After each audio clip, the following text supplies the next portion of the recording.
Hi guys, it's me, your math teacher Jel. For today's video, I will show you how to transform general form to standard form and also to find the center and radius of a circle given the general form. Then, sketch natin yung graph. Okay? So, by the way, the general form is given by x squared plus y squared plus dx plus ey plus f is equal to 0. So, wag natin ito kakalimutan, guys. And for the standard form, the formula is given by the quantity of x minus h squared added by the quantity of y minus k squared is equal to r squared. Okay, so without further ado, let's answer our example number 1.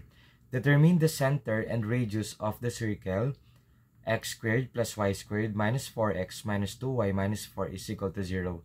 So guys, dito, makikita naman natin, ang given natin ay general form, right? So we have x squared, y squared, so dx, which is negative 4x, ey is negative 2y, and our f or constant, which is negative 4. Okay? So, ito ay naka-general form. So, ang goal natin, hahanapin natin si center and radius. And, let's sketch the graph. Okay, so, solution tayo.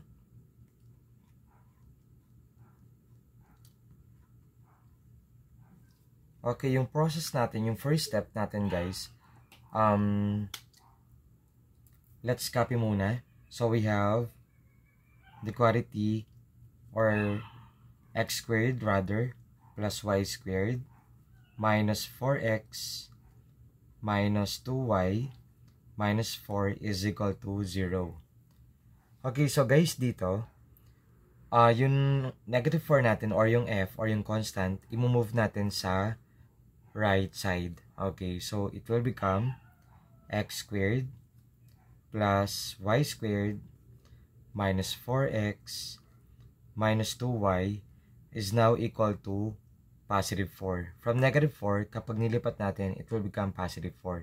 Kung positive naman dito, pag nilipat natin, it will become negative.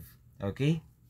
And then, the next process, dito guys, group the related terms. So, pagsasamahin natin yon. Okay? So, group the related terms since you don't have like terms. So, yun yung term natin doon. So, x squared and then negative 4x since meron siyang magkapares na variable x. Pero different exponents. Kaya nga, group the related terms. Okay?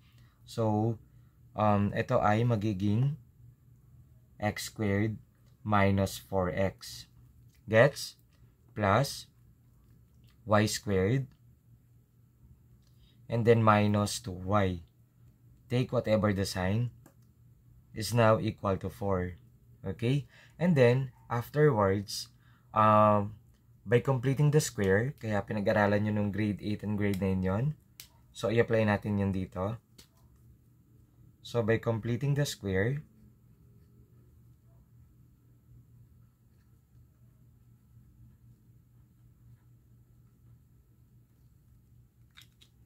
diba we have A, B, right?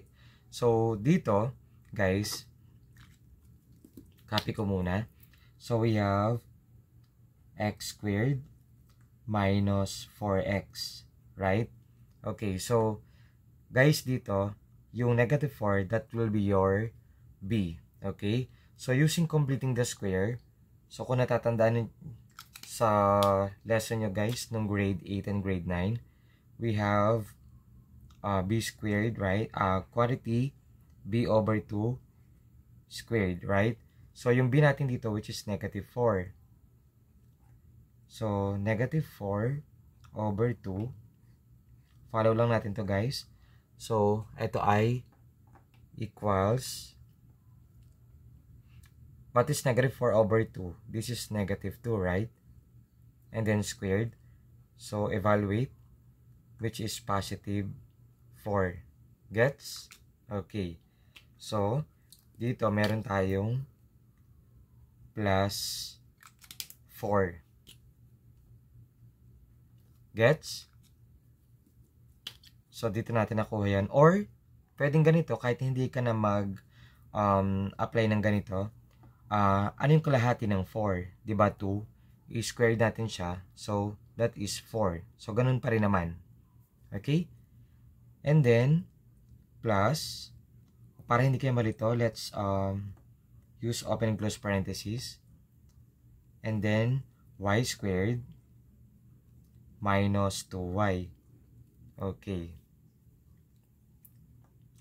And then, dito guys, ganun din. Ano yung kalahati ng negative 2? Diba? We have negative 1. Squared natin siya, positive 1 pa rin, right? Okay. So again, pag ito yung ginamit natin, b, quantity b over 2, closest squared. So ganun din naman. Okay? So here, your b is negative 2. So negative 2 divided by 2 is negative 1. Negative 1 squared, that is 1 pa rin naman. Right?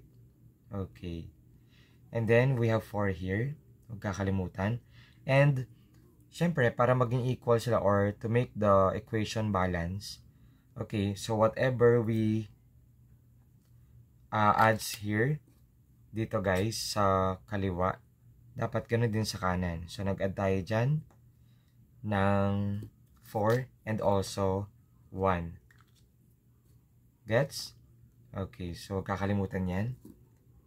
Kasi dapat mag-come up tayo sa perfect square trinomial.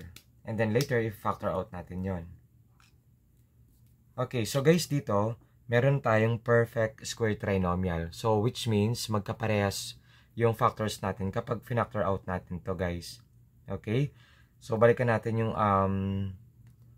lesson natin na yon during your grade 8 or grade 9, right? So, factor out natin to. So, gamit ako rito guys ng space. So, we have x squared minus 4x plus 4. So, guys, dito, factor only the first term and then the last term. Make sure makakapag-provide tayo ng middle term upon factoring. Okay. So, guys, ito yun. Factor ni x squared, that is x times x, right? Kasi x times x is x squared. And then, factor the last term, which is 4. So, what are the factors of 4 na makakapag-produce tayo ng negative 4x? So, di ba we have, okay, take note of that ha, negative and positive. So, meaning, dapat yung factors natin ay parehong negative. Okay, so negative 2 times, ito, negative 2 yan. Kasi negative 2 times negative 2, it will become positive 4. So guys, kapag ito using FOIL method, kapag in-evaluate natin yan, babalik tayo dito. Ibig sabihin tama yung sagot mo. Okay, so hindi ko na papakita yon. So guys, dito, kung mapapansin natin, magkapareha sila, right? Kaya nga, perfect square trinomial, which means magkapareha yung mga factors nila. So why not, we use the idea of writing this as a square of a binomial. So, dodoblehin ko na lang yan. So, itong term na to, or perfect square trinomial, it will become, okay, very good, the quantity x minus 2 squared. Okay? So, dalawang beses kasi siya. So, ito na yon. Kasi guys, dapat ita-transfer muna natin yung general form to standard form. And then from that standard form, makikita na natin yung center and radius. And then afterwards, pag meron tayong center and radius, then we will now sketch the graph. Gets? Okay. Plus, so same here. Let's factor out. So we have y squared minus 2y plus 1. Okay. So same. Kung ano yung ginawa natin doon, let's apply. So factor of y squared, that is y times y. Because y times y is y squared. Factor only the first term and then the last term. Make sure na makakapag-provide tayo ng negative 2y upon factoring. Okay. So, ang factors ng positive 1 is negative 1 times negative 1, right? Okay, kasi negative positive. So, minus 1. Okay, kaya nga perfect square trinomial, magkapare sila ng factors, pareho ng sign. Okay, and numbers, of course. So, ito guys, why not we use the idea of writing these factors as a square of a binomial. Okay? So, parang ganito lang din kanina. So, etong term na to, etong perfect square trinomial na to, pwedeng isulat as y minus 1 close squared is equal to 4 plus 4 is equal to 8 plus 1, so 9. Okay? So guys, eto, kung mapapansin natin, naka-standard form na siya. Or yung 9, we can write as, very good, 3 squared. Right? Okay. So we have x minus 2 squared plus y minus 1 squared is equal to 3 squared, right? Okay. Or getting the square root para makuha natin yung center dito and radius naman dito. Okay, so this time, madedetermine na natin yung center and radius natin, right? Kasi naka-express na or naka-transform na sa standard form. Gets? Okay. So, the center will be, very good. Okay, we have 2 and 1, right? 2, then 1. So, guys, dito, pag nag-come up kayo sa plus dyan, ibig sabihin, ang center mo ay negative. Gets? Okay. And for the radius, or r na lang, which is 3. So, ganun lang kasimple. So, na-transform na natin yung given natin na general form into standard form. Ito yon. And the next thing to do ay, so nahanap na natin yung center and radius. And the last part is to sketch the graph. Sketch natin since we have now the center and radius. So guys, ganito lang yan. Since we have the center 2, 1, so your x or your h and the k or xy yan. So we have here your x is 2. Ito yun. Tingin kayo kay positive x-axis. And then y natin ay 1. Ito yun. So pagtapatin lang natin yan. Okay?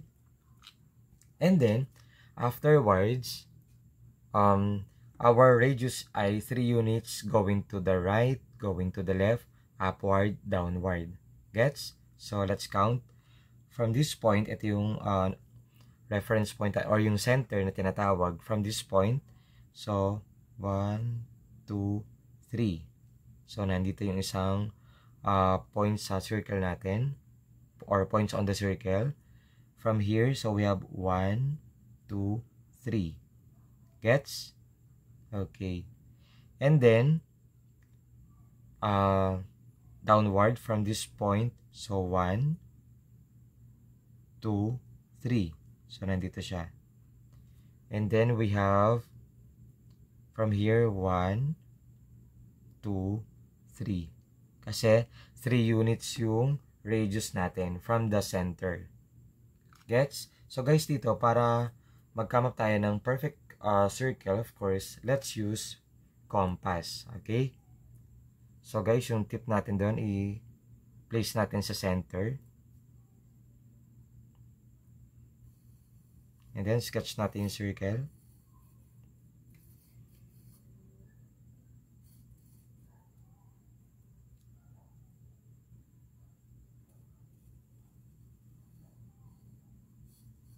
Okay.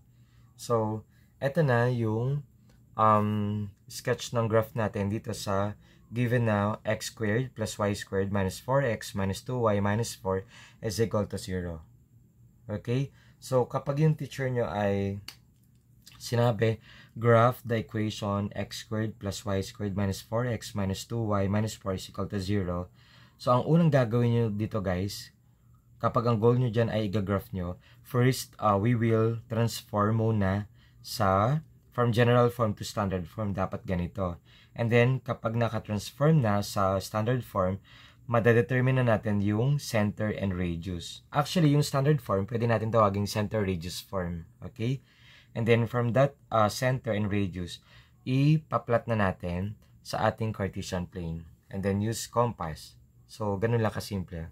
Okay? So, kung meron kayo natutunan sa video ito, kindly like and share. Thank you for watching.